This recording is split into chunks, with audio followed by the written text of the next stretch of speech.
Friends welcome back to my new video. तो अभी जो चार्ट आप ओपन देख रहे हो निफ्टी 50 इंडेक्स का 15 मिनट का टाइम फ्रेम चार्ट ओपन है। ठीक है, तो हमने कल के वीडियो में बात किया था कि अगर निफ्टी गैप अप ओपन होता है तो क्या परफॉर्मेंस हो सकता है।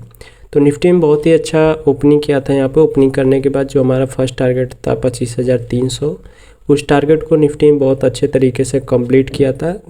अब कल के वीडियो में भी मैंने बताया था कि 25,200 के ऊपर अगर मार्केट निकलता है तो इसके ऊपर हमें कहीं ना कहीं 25,300 का टारगेट देखने को मिल सकता है। रीज़न था कि हमारा जो ये लेवल आप देख रहे हो 280, 25,280 और 300, ठीक है, यही लेवल हमारे लिए क्या था, रेजिस्टेंस एरिया था यहाँ पे। तो यहाँ तक मार्केट अगर ओपनिंग करता तो एक अच्छा तरीके से हमें लेवल देखने को मिल सकता है। ठीक है, तो मार्केट ने बहुत ही अच्छी तरीके से जो हमारा 25,300 का लेवल था दे दिया है यहाँ पे। ठीक है, तो अभी हम फ़िलहाल कल के लिए देखेंगे कि कल के लिए हमारे लिए कौन कौन से लेबल्स हो सकते हैं। तो अभी तक चैनल पर नए हो तो सब्सक्राइब ज़रूर कर लेना। तो अभी फ़िलहाल जो आज का था आपने देख लिया। अब कल के लेबल्स हैं को हम बात करेंगे कि कल के लेबल्स में हमारे लिए कौन कौन से पोजीशंस हो सकते हैं जहाँ पे हम बाइंग और सेलिंग का प्लान कर सकते हैं। हालांकि अभी आप अगर एक बड़ा टाइम फ्रेम चूज़ करें 45 मिनट के आसपास, तो हमारे लिए एक नेक्स्ट रेजिस्टेंस आप जो देख पा रहे हो लगभग इस लेवल पे आपको एक रेजिस्टेंस दिख रहा है यहाँ पे। ठीक है, 25,440 के आसपास, या हम अगर मोटी मोटा पकड़े तो 25,450। ठीक है, ये हमारे लिए अभी के टाइम पे एक नेक्स्ट रेजिस्टेंस की तरह काम कर रहा है, क्योंकि यहाँ पे आप देख पा रहे हो कि जब 17 तारीख के बाद ओपनिंग किया था मार्केट ने यहाँ पे 18 तारीख को, तो ये यहाँ पे स्ट्रॉन्ग रेजिस्टेंस की तरह वर्क किया था। उसके बाद मार्केट ने बहुत तेज़ी से नीचे की साइड को लगभग 24,600 के आसपास आने का पूरा प्लान बना चुका था यहाँ पे। तो यहाँ से जो करेक्शन हुआ था 24,450 से 25,450 से जो यहाँ पे रेजिस्टेंस है, यहाँ से करेक्शन देने के बाद 24,600 का जो लेवल यहाँ पे आपको दिख रहा था, ठीक है, यहाँ तक मार्केट गिरा हुआ था। फ़िलहाल मार्केट फिर से उसी लेवल के आसपास जा रहा है।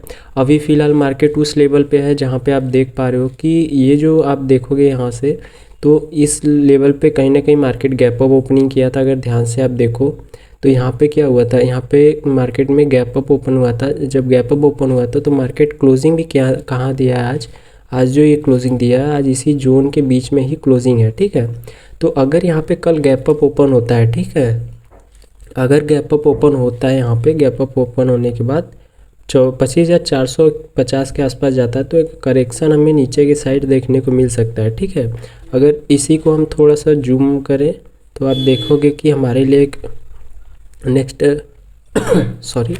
नेक्स्ट रेजिस्टेंस दिख रहा है यहाँ पे। ठीक है, तो अगर हम बात करें कि कल रेंज के अंदर मार्केट ओपन होता है, तो अभी जो रेंज आप देख रहे हो 25,300 और 25,350, ठीक है, इस रेंज के अंदर अगर मार्केट ओपन होता है, सस्टेन करता है, ठीक है, मार्केट कभी भी गैप अप या गैप डाउन, मैं हर वीडियो में आपको समझाता हूँ कि मार्केट गैप अप ओपन हो या गैप डाउन ओपन हो या साइडवेज ओपन हो, ठीक है, हमेशा गैप अप में भी सस्टेन होने देना चाहिए, डाउन ट्रेंड में भी सस्टेन होने देना चाहिए और रेंज के अंदर भी सस्टेन होने देना चाहिए।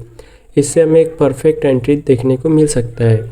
तो मार्केट अगर इस रेंज में सस्टेन करके अपसाइड ब्रेक देता है तो हमारा फर्स्ट टारगेट होगा 25,450। ठीक है, ये जो हमारे लिए रेजिस्टेंस की तरह काम कर रहा है। ठीक है, ये स्ट्रॉन्ग रेजिस्टेंस जो है ये हमारे लिए फर्स्ट टारगेट होगा। सेकंड टारगेट होगा 25,600। ठीक है, ये ध्यान रखना 25,000 जो है हमारे लिए 25,600 ये हमारे नेक्स्ट रेजिस्टेंस एरिया होगा।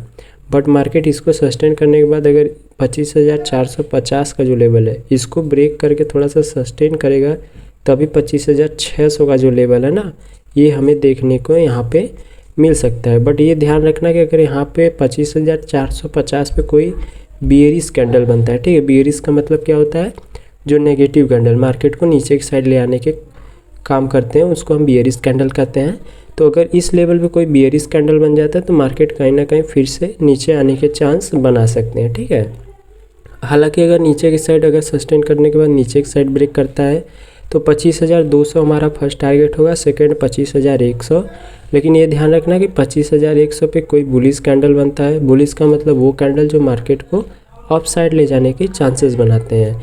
अगर यहाँ पे कोई बुलिश कैंडल बनता है, यहाँ से सस्टेन होने के बाद नीचे की साइड ब्रेक करता है तो 25,200 फर्स्ट टारगेट होगा, सेकंड 25,100, अगर 25,100 पे अगर आता है मार्केट, यहाँ पे कोई बुलिश कैंडल बनाता है तो यहाँ से कहीं ना कहीं मार्केट फिर से अप साइड जाने के चांस बना सकते हैं। ठीक है, ये तो हो गया साइडवेज ओपन होने के बाद। अगर हम मान लेते हैं गैप अप या गैप डाउन ओपन होता है तो उसके लिए क्या होगा। फिलहाल अगर गैप डाउन ओपन होता है, ठीक है, अगर जहाँ पे है यहाँ पे अगर गैप डाउन ओपन होता है तो गैप डाउन कहाँ होगा, 300 जो है, ये 300 और 200, ठीक है, इन्हीं दोनों के बीच में गैप डाउन ओपनिंग हो सकता है।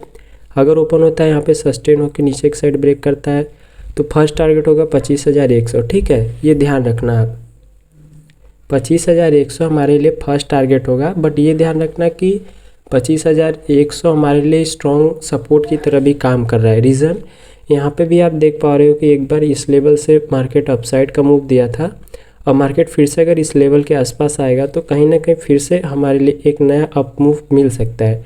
तो ये जो 25,100 और 25,000 ये दोनों जो लेवल्स हैं ना, हमारे लिए क्या है, एक स्ट्रॉन्ग सपोर्ट की तरह काम करेगा, स्ट्रॉन्ग सपोर्ट की तरह ये काम करेगा। ठीक है, तो अभी फ़िलहाल अगर हम मान लें कि मार्केट गैप डाउन ओपनिंग में किया है तो 300 और 200 के बीच में अगर गैप डाउन ओपनिंग करता है, ओपनिंग करने के बाद सस्टेन करता है तो नीचे एक साइड ब्रेक करता है, तो आपको मालूम है कि 25,100 और 25,000 ये दोनों टारगेट हमारे लिए हो सकते हैं।